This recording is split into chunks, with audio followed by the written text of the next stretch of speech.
G'day folks. Well, I'm back. And where did I go? Well, I was making a short film for about 2 months there. I'll put a link for it down below. I'll also put a link here for you if I can figure out how to do that. So the film is called Rosanna, and it's about a vlogger, funny that, turned conspiracy theorist. And he is looking for reasons why his girlfriend went crazy exactly 1 year ago.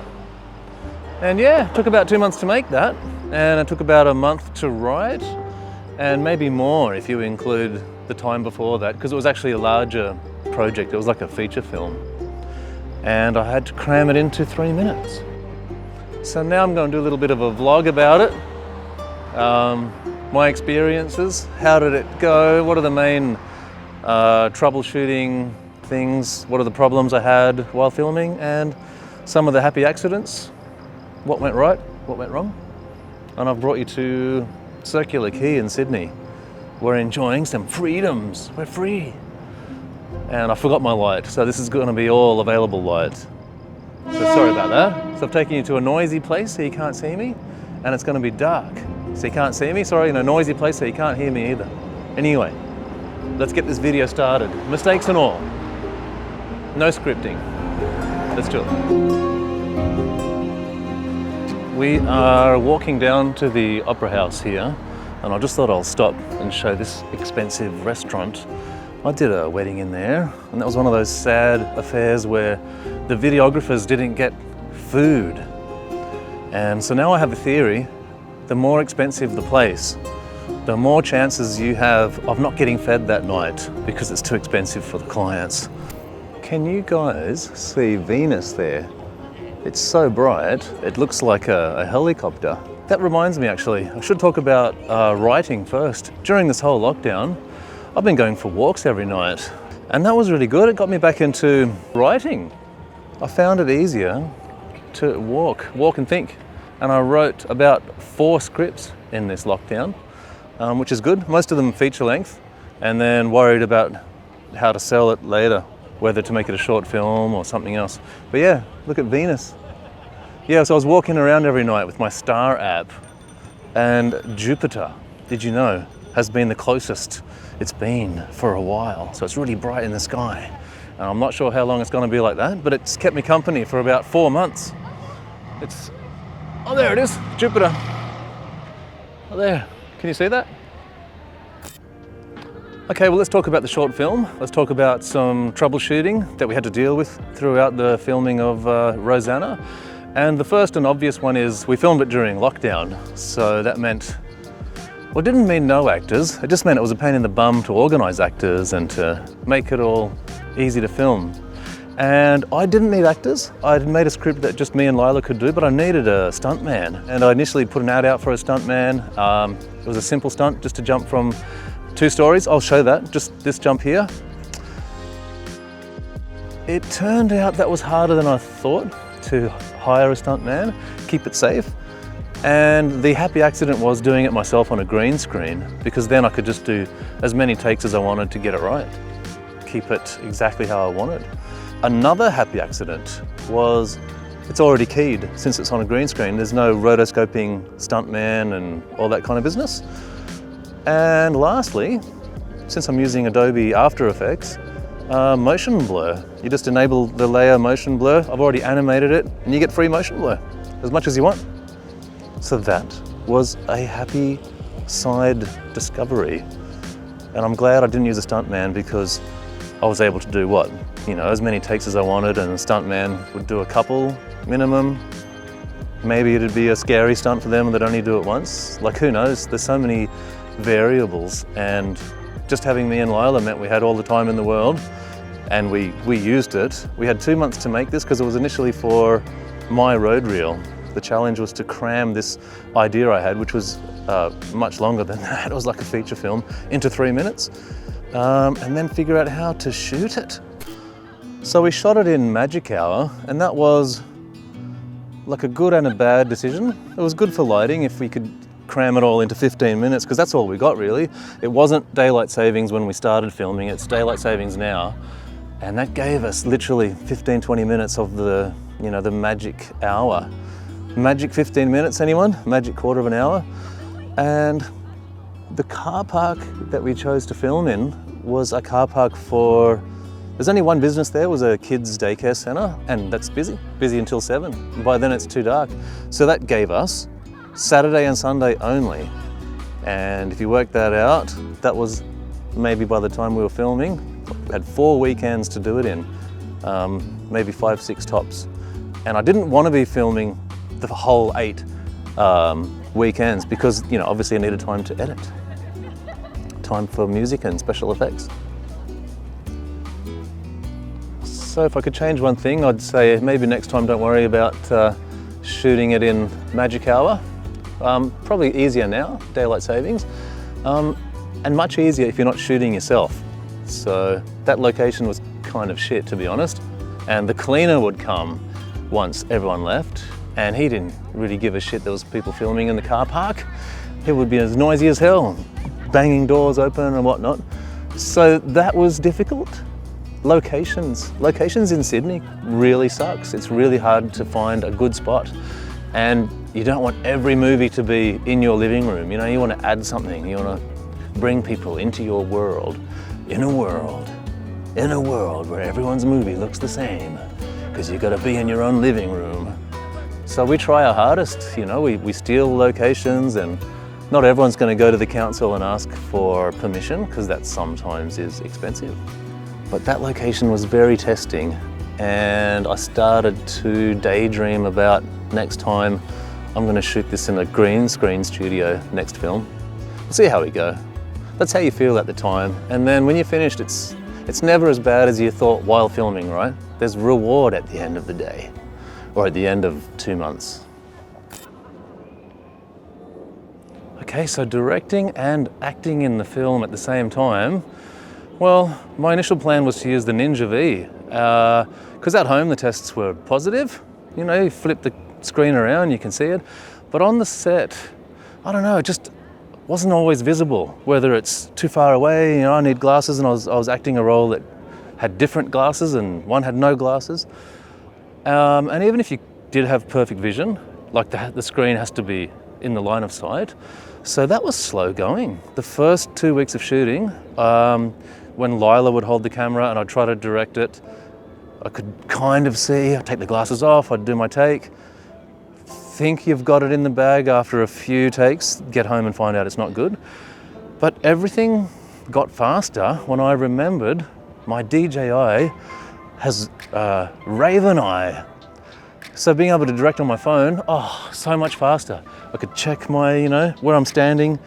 If I need to talk to her, I don't have to, I was using little black crosses of tape, I still did. You know, I didn't have to use it as much with my phone. So the DJI RAVENEYE, oh, that was a dream. Things sped up more than twice, because not only was it faster to film, I'm guessing like double, triple faster, that's a word, to film with the RAVENEYE. There was less nasty surprises when I got back on the computer, you know, that night. I wished I'd thought of it sooner. My film would have been a bit better and more efficiently shot, but that's my biggest tip. And in fact, I'm so happy with this solution, I am sending back my Ninja V, because I don't think I need it anymore. Definitely don't need it. I actually bought it for the S1H because I needed a backup recording solution. Didn't really want to use ProRes or whatever. I thought the internal codecs were quite robust on the S1H. But this A7S III that I'm filming on now, that I filmed the short film on, also dual card slots. I made a reference to that in the film. Make sure you check it out, eh? But yeah, RAVENEYE, so much easier to self-direct.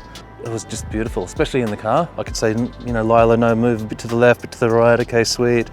All right, okay, go.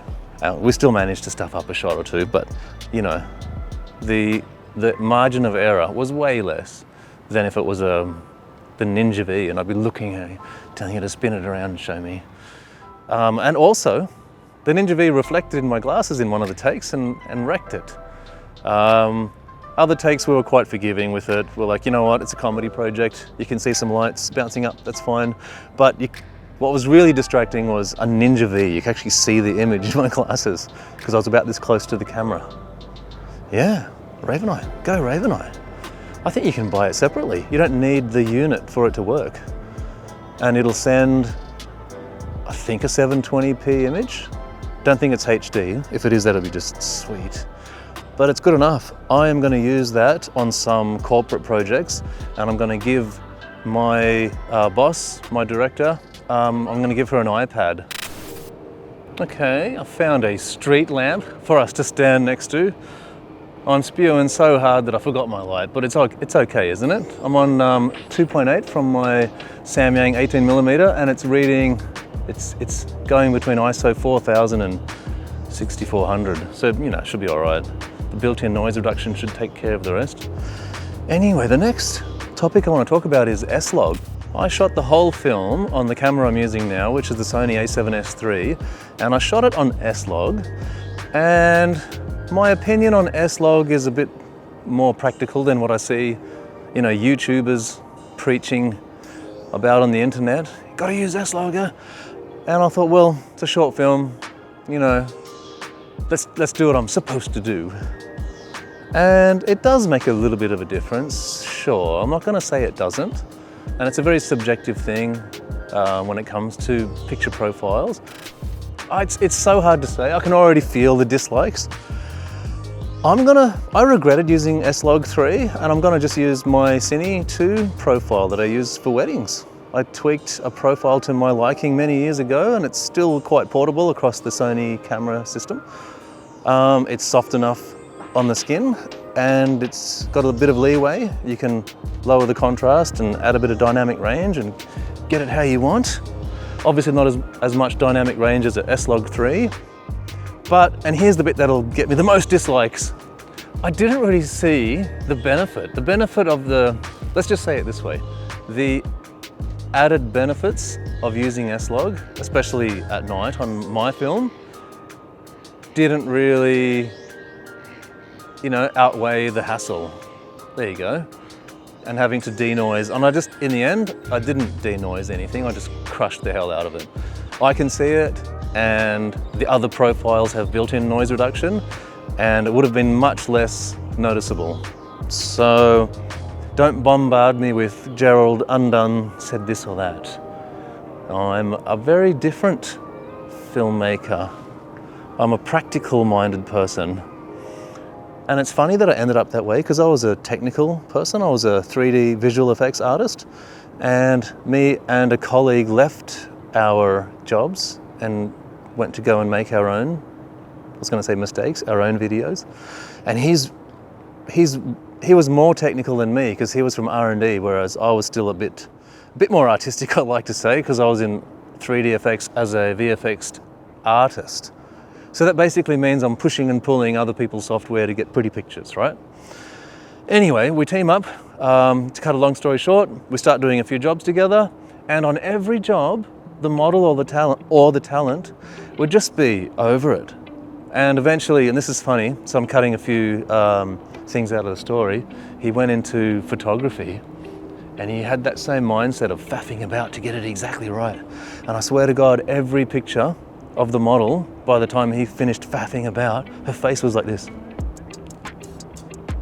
Like seriously. Because she was just bored shitless. And I'd come in there and I'd still be doing my video and I'd make her laugh, get some emotion. Trying to link that back to your tool shouldn't get in the way of your creativity. And so next time, and it is a personal opinion, I'm gonna shoot Cine 2, not S-Log. Unless it's a daytime, you know, in the broad daylight. Should scrim that anyway, but maybe even then. But that's a different story. Then I'll look at it again, never say never, yeah? One thing I will consider though, if I do need some crazy dynamic range, rather than think about always doing S-Log on this camera, I've started looking over the fence. Oh look, C-Log has that DGO, you know, the dual gain. And there's a lot more dynamic range that you can see in a face, let alone in, you know, shadows and light contrast. You can actually see in the skin all that beautiful texture. My weak arms from lockdown and not going to the gym is showing up. can't even hold this light camera setup. So yeah, like for me, it's all or nothing. I want fast autofocus, the RAVENEYE to help me direct, I want it to be reliable, and the autofocus on this is reliable, and make some money doing weddings with the setup that I've got. I wouldn't bother doing everything on S-Log, like that just seems crazy to me and not practical. And if I was gonna do log, I'm going C300 or C70, so take that. Oh, these dislikes are gonna be racking up now.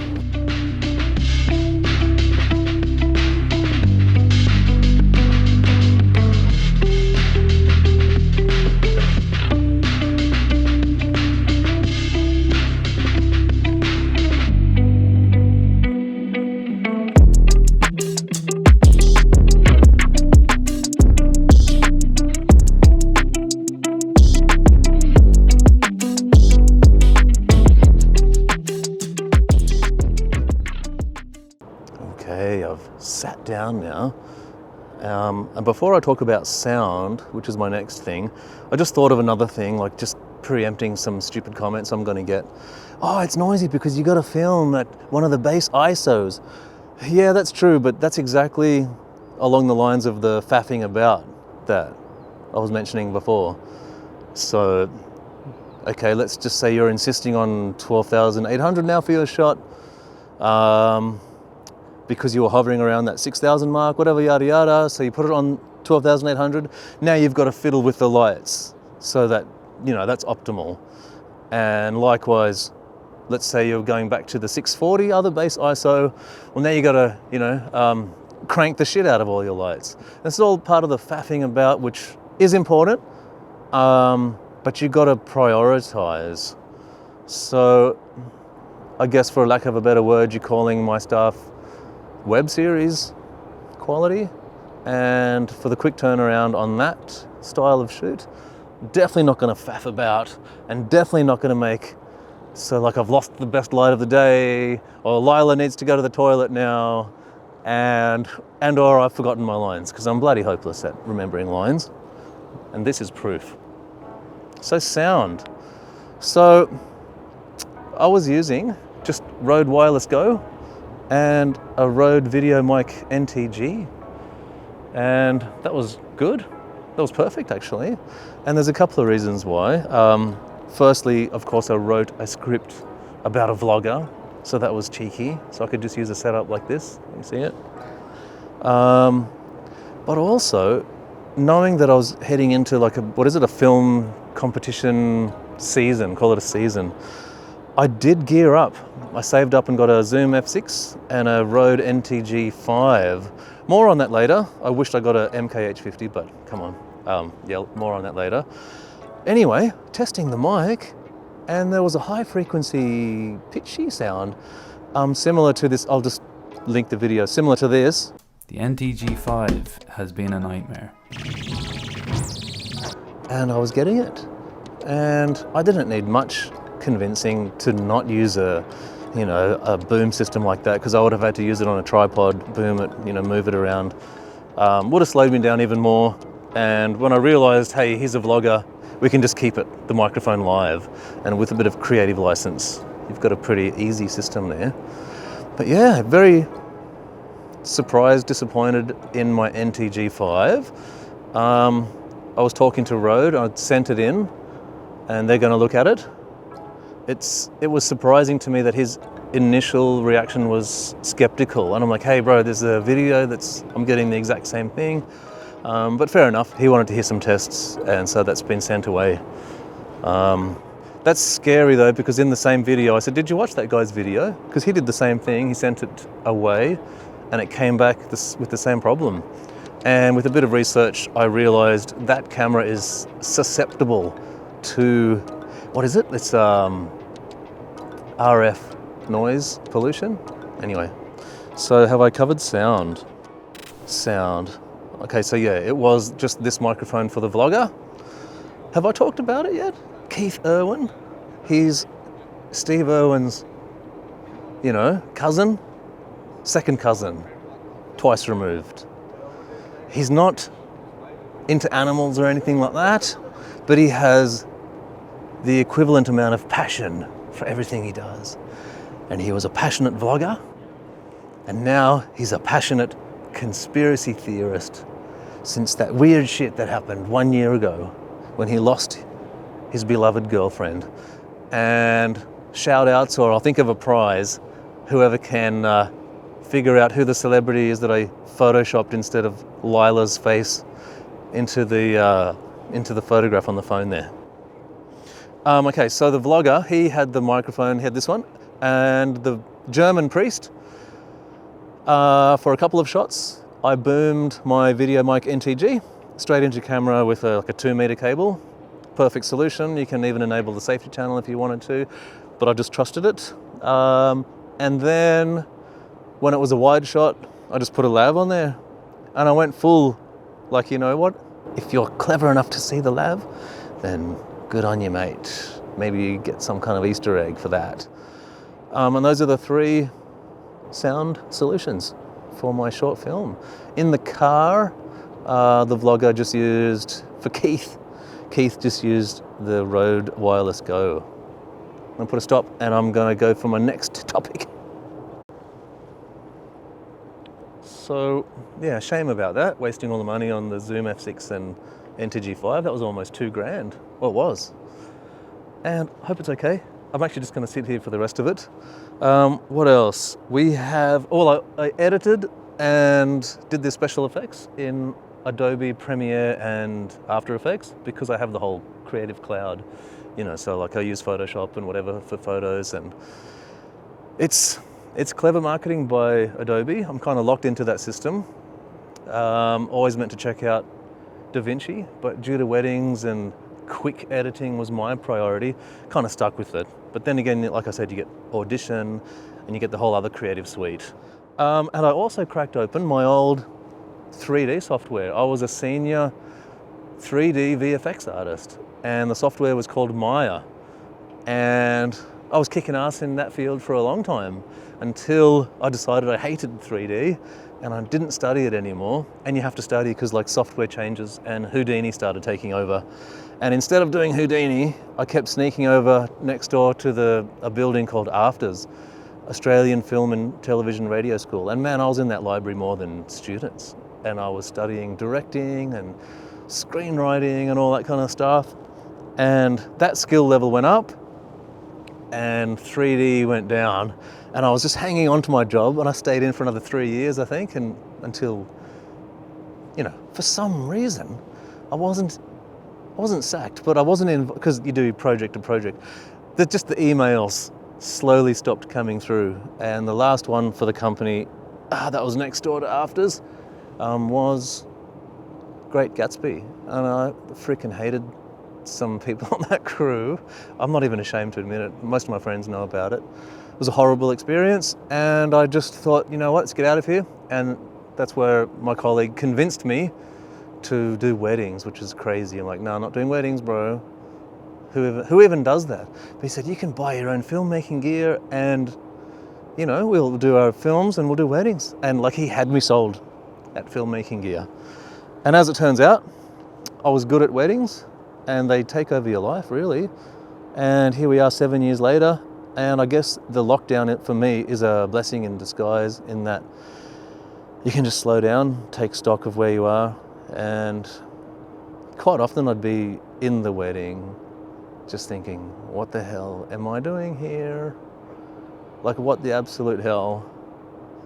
Do you ever get in a taxi and the taxi driver, well, you know, Uber now, and the taxi driver starts talking about how, you know, his credentials, like he'll have a master's or something in some, you know, business management, and he's come from India and whatnot, and he's driving a taxi.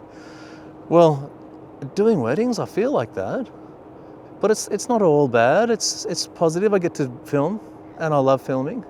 It's just that you lose a bit of creative, you know, autonomy. And I stopped bitching and complaining about it when I went back to 3D to help my friend do a couple of films. One was Hacksaw Ridge, and the other was Water Diviner. And it's funny, they're very similar films, so I was reusing my elements. it was good and bad. I just hated being in an office again, and I realized, oh man, freedom is better than this. I'm gonna stop complaining. But when do I ever stop complaining, hey? Okay, so with the software, I almost remembered how to do that fresh off the bat, but then not really. Took a while to remember just basic things. They changed the interface for rendering and effects, so that took a day to get back up to speed. And then rendering it, geez, it's slow. Cost me about a week, and I did the last shot first. And in hindsight, priorities. Should make a whole video about this. Excellent looking last shot. Well, it is now that I've tweaked it. For the deadline of this short film, it looked okay, but now it looks much better. A week or whatever to make one shot, and I calculated I had about 12 visual effects shots in there. It was a visual effects shot heavy short film. Okay, and lastly for music, I used Epidemic Sound. I had been using, what did I come from? MusicBed initially, and then I went to Artlist, and for my last short films I was using Artlist, and I really think that I've exhausted all the creative possibilities from that whole library. Man, I went through them all. So I was happy to jump on something else, and this time try Epidemic Sound. And same again. Did you know, while making this and storyboarding it and trying to cram it down to 3 minutes, because geez, that's hard. It's hard to get a narrative into 3 minutes. A short film has only really got the time to tell one idea, and you really have to keep it simple. Some people keep it too simple, and they'll have an opening shot that'll go for like 1 minute. It's bicycle riding along. Why are short films like that? Well, that is why, because you only have time to tell one, I guess, maybe ask one question, make someone ponder something about your story, and I think that's all you have, really. That's your goal in a short film.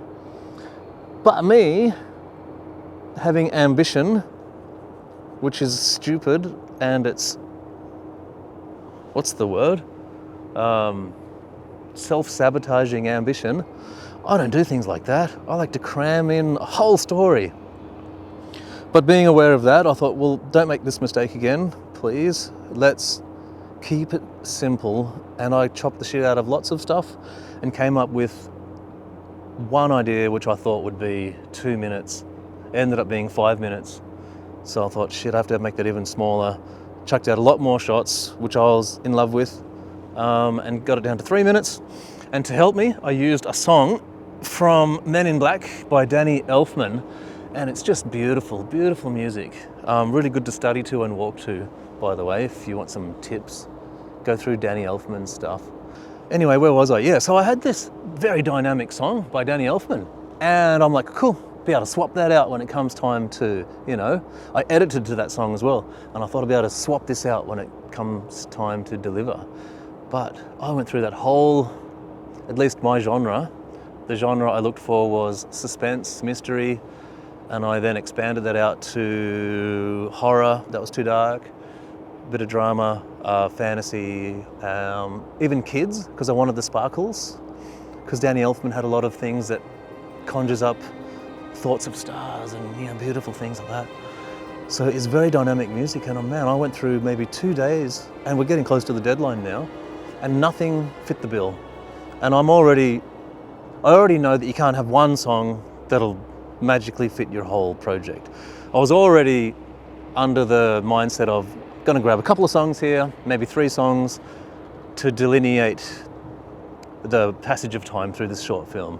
There'd be the surprise, maybe a bit of anger, a bit of action, and then the moment of hope. Some songs that reflect all of this. But my God, it was hard. I think I used 10 songs. I think I downloaded 100 songs, and I had to literally mix, especially in the first part. You can hear a bit of action, a bit of wonder. I found a song that was beautiful, some nice chiming, beautiful music, very orchestra, maybe chamber, so minimal orchestra.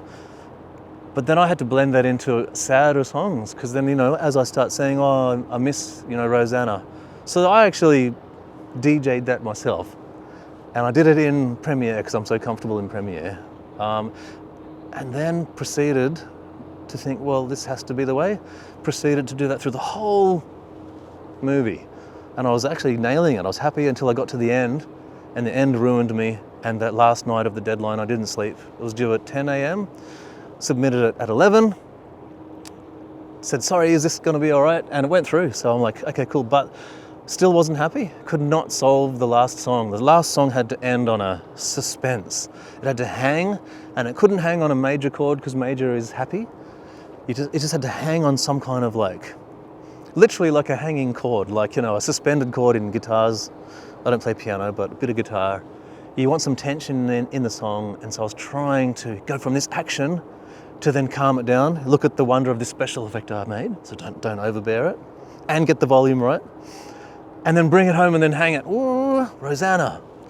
And that just killed me. And there's a point to this rambling, and that is these music royalty-free websites, like, they're great, but they're not dynamic. They're not changing keys.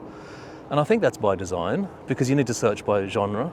You know, you don't want to search an angry song and then it's angry and then halfway through it goes happy, like Queen. My daughter was laughing at my song I was playing in the car once. I want it all. It's like angry and bah, bah, bah. And then all of a sudden halfway through it goes, I'm a man with a one-track mind, so much to do. She just starts cracking up. She's like, ha ha ha, this was angry and now it's happy. I'm like, yeah, you're right. Music to me, to be interesting, needs to be dynamic. Don't go crazy, don't subvert expectations too much. But yeah, I'm rambling again, but I do get it. You need to be able to search the music, especially for simple, I won't say simple filmmakers. You have a simple goal, simple goals. Like you're making this ad and it's happy. It's about Coke in a bottle. And you just want a simple, happy song. It's good for that. But if you do want to make your movie dynamic, and I'm glad I remembered this, not only should the short film come in with some expectation and change that. Did you know about this? Oh, yeah, that can happen to it. Some kind of change. Start happy, end sad. Start sad, end happy. My point is, not only should the film be like that, but every scene should turn. It should either turn, someone has the power, and at the end of the scene, they don't have the power anymore. This person has the power. If it doesn't have a change like that, it should at least, bare minimum, propagate your story. And I'm happy I'm remembering and being able to regurgitate all these things that I'd been studying over the years, the last 7 years actually, 10, if you include those 3 years of not paying attention at work. Man, they would have sacked me if they could, but I was important for the project at the time.